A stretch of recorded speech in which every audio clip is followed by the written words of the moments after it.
sustainable development through one unified solution? Well, some researchers have heralded blue carbon as just that solution. But what is blue carbon?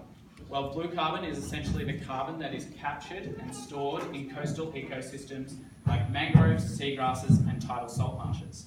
This carbon can remain there in the below ground biomass, predominantly in the roots, rhizomes, and the sediment and mud where they grow, and that it can remain there for thousands of years. So it's really important in protecting these ecosystems to slow down climate change. These ecosystems also provide many co-benefits for humans and animals. They provide habitat, nursery grounds, and spawning areas for many fish, invertebrate, and turtle species. And they also provide coastal protection from extreme weather events like cyclones, storm surges, and even rising sea level.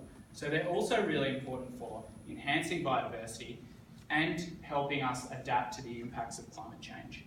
However, these ecosystems are being threatened globally. Up to 7% of blue habitats are being lost on an annual basis, and mangrove deforestation alone equates to up to 19% of the total emissions from all deforestation.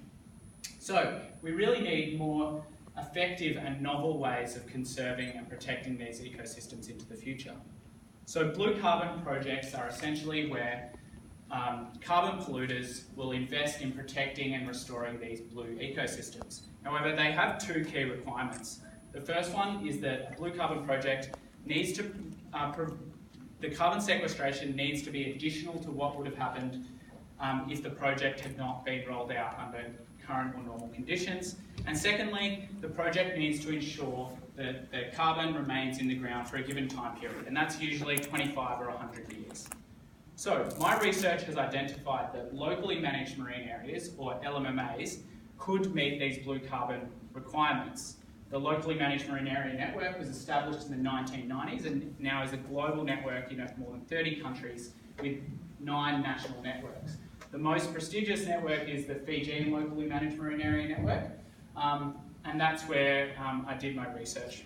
So this schematic by Govan and Jupiter in 2013 depicts the key components of an LMMA site. However, they're mostly focused on coral reef conservation and fisheries management, and often they omit mangroves and seagrass areas from their conservation practices. So my research is looking at how we could integrate blue carbon into the existing LMMA network. I looked at the existing governance structures and dynamics in the network, and also the likely social and ecological outcomes from this integration in terms of their sustainability and resilience.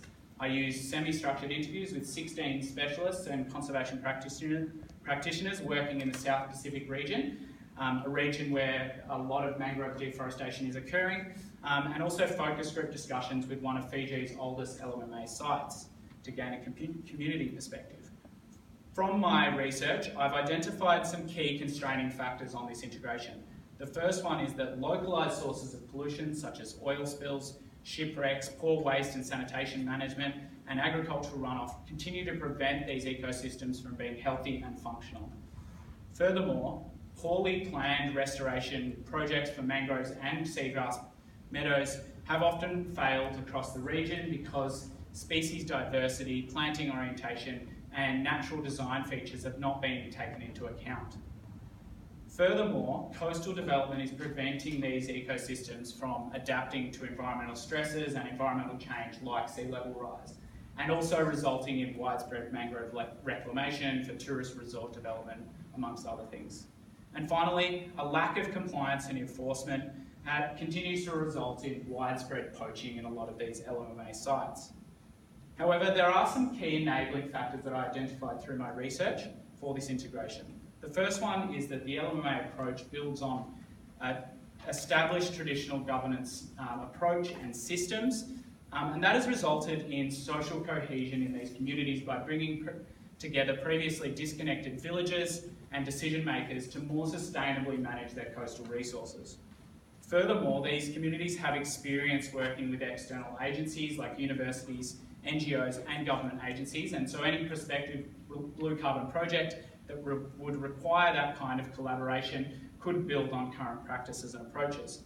And finally, investment into current coastal stewardship tools and approaches like marine rangers, and natural resource management committees looks like it could result in better ecological and social outcomes on the ground.